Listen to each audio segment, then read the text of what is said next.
The album was recorded not far from here, in the then newly opened studios of Island Records, to whom we were still affiliated through the Chrysalis distribution deal, or label arrangement they had with Island. And both Led Zeppelin and Jethro Tull were, in a way, the guinea pigs for their new studio. And being, as I think I recall, a converted church, Basing Street, it had, by the standards of then, all the latest in technology and the latest in studio ideas. Unfortunately, many of them were wrong, and the studio was really very, very difficult to work in. Both studios, both Studio 1 and 2. And I think Zeppelin has maybe a slightly easier time. They were in a smaller studio, I think, downstairs, and we were in a very big room upstairs most of the time. So it was a very difficult album technically to make, because we just didn't know what we were hearing, and it just, everything sounded bad in the room. Everything sounded jarring and unpleasant, and when it came to mastering the record, a lot of my confidence, had gone out of the whole process. I mean, it really didn't sound to me a good album. It still sounds, in many ways, to me, an album fraught with a lot of later modification in terms of trying to EQ the stereo masters for the cutting. And indeed, I listened to some digital reworkings. I mean, just denoising and EQing of the original master tapes, which miraculously have been found. I mean, the first generation master tapes. So these have been lost for... Well, lost in the sense that they were amongst my reclaimed collection of Jethro Tull masters, but out of, I guess thousands rather than hundreds of tapes of one sort or another, some of these things in ancient boxes with labels that don't necessarily relate to the contents any longer, it is quite difficult to pin things down.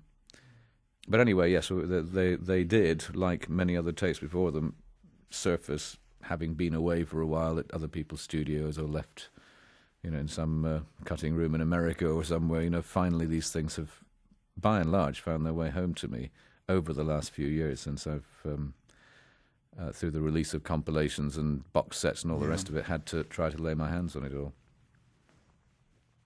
So did the recording take longer than it might otherwise have done because of this studio? Well, Jethro Tull, like a lot of bands then, was necessarily given only a very finite time in which to make a new record, because the demands to get out and develop the potential of the band as a live act in different countries was really, it was a very strong sense of need, both on the part of record company management, audiences in other countries, and for us as musicians to really get out there and explore that wide world. So I think we probably had, I seem to recall that when we were working on this was either side of Christmas, and it seems like we probably had 3 or 4 weeks to do it. And as I say, 2 or 3 pieces we came in armed with as rehearsed and worked out pieces. Other songs like Locomotive Breath, for example, were very much contrived on the spot, and very unsuccessfully in terms of attempts to make the record. It was finally, this is artistic rather than technically a problem, but it was just that we couldn't somehow get the thing to click at all. It was just, I was obviously not getting across the way I wanted this song to sound to the other guys, and it ended up with me sitting out in the studio, even the days before click tracks and things.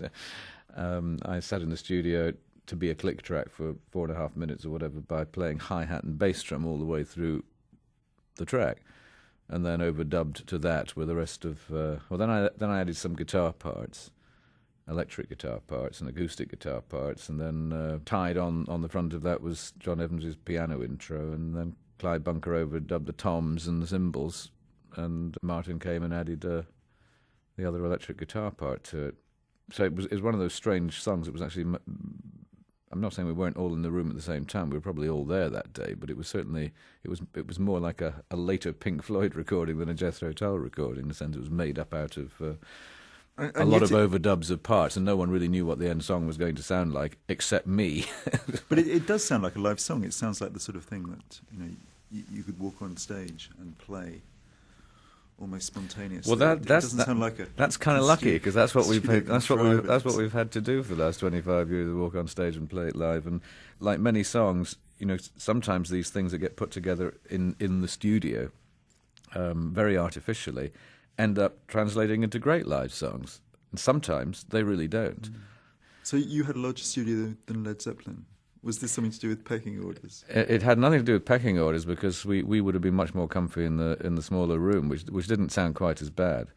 I think we did actually do some sessions in the smaller room, which is why I'm saying that. But it just had to do with Zeppelin had booked the place before we did and got the more cosy environment, because the big studio was the larger part of the church that had been converted, I guess, and was really more, orchestral size, or it wasn't really a rock group kind of studio, because everybody liked cosy studios in those days. It was like places that kind of had an atmosphere, not the Abbey Road kind of anonymity of the more traditional orchestral or big band studio. What were Led Zeppelin doing? I suppose that would have been about their third album, wouldn't it? Yeah, I can't remember what it was. It was Zeppelin. We'd already toured with Zeppelin in '69. We were their support band, and although we all got on well with Jimmy Page and Peter Grant, the manager, and even with John Bonham, if provided he was in a sort of a generous mood, as opposed to some of the hard to handle moments that he was capable of providing. But for some reason, probably entirely unimportant and lost in the mist of time, Robert Plant and I never got on.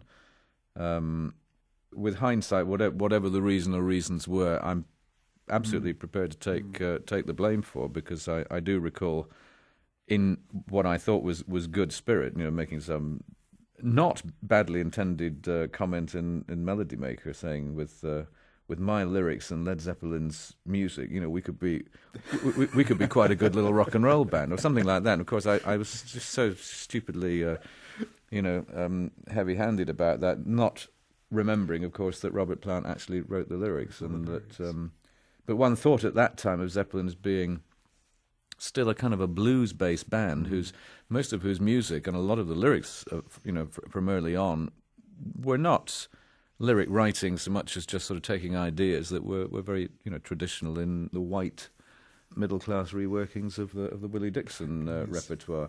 So it didn't seem to me I was saying anything particularly hurtful, but of course I probably wasn't recognising the things that the other anthemic contributions to the world at that time, like Stairway to Heaven, which, you're both using like Aqualung, is sort of still Sunday morning fare on classic rock stations throughout North America. You both use recorders at this time, don't you? Oddly, yes, which is only a few days ago I was just on the phone to Martin Barr saying, Martin, have you got a recorder? Because I really think you should do it like it is on the record.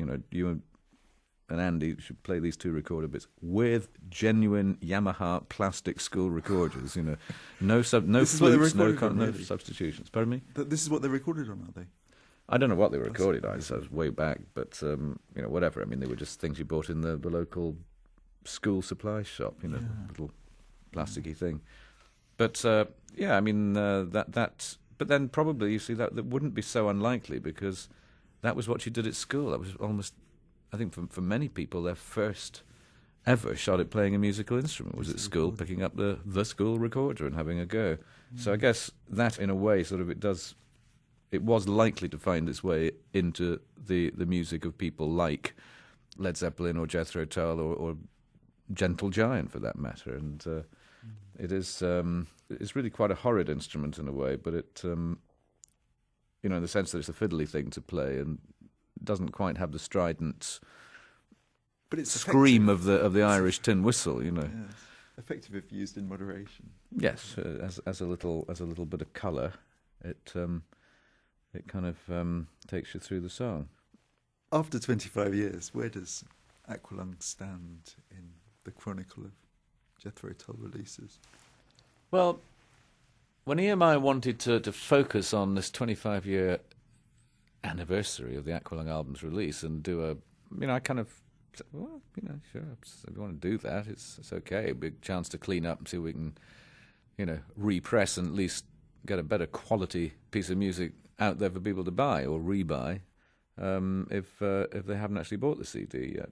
Then I couldn't have anything really against it, but I did point out to them that it would appear that in many places Aqualung was not necessarily the seminal Jethro Tull album that to a lot of people perhaps Stand Up would be, or to many more people, probably Thick as a Brick, or even the album Living in the Past, the compilation album that was largely, would be.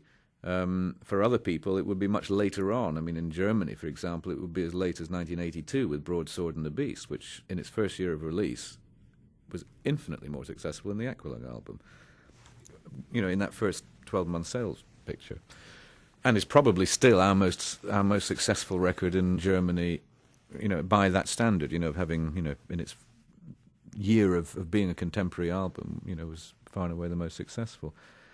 And so there's a danger in focusing on that particular album, giving it perhaps the importance of Dark Side of the Moon to Pink Floyd. I don't think Aqualung is that's not really a very good comparison, because Jethro Tull's music before Aqualung and since, it's not that Aqualung was a sort of crowning moment where a certain kind of musical idea was at its zenith, and then afterwards we just made pale imitations. I mean, you can move on a year or two to things like Minster in the Gallery, or in Songs from the Wood, or Crest of a Knave or something. I mean, you're going to records which musically are really quite different. And I, as a singer, songwriter, flute player, whatever, I mean, if you going back a couple of nights, working on my own little rehearsals for the next tour, I was, going through the song Budapest from Crest of a Knave. Now, I could not have possibly have written a song of that detail, or that, for me, that sort of roundness and interest, and from a live performance point of view, something as rewarding to do. I couldn't have done that in 1970 or 1971. I mean, I didn't have that, I wasn't equipped to do it. But by 1986, I was similarly no longer equipped to do, with the kind of naivety and the single brushstroke, the kind of music that was evident on Aqualung or Stand Up or whatever. You change, and sophistication, literally change, is not something that is. The word sophistication has connotations of being almost a bad thing in rock music terms, because it's got too smooth and too arty and pretentious, and you leave people behind you.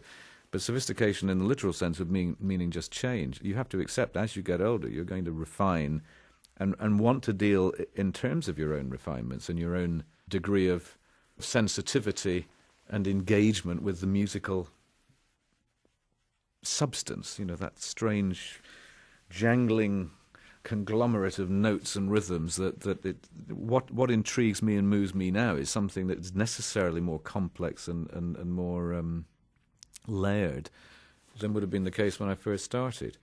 I still enjoy listening to Muddy Waters. I love listening to very simple, direct music. But I don't enjoy playing it very much, because I just feel I need more substance. I need more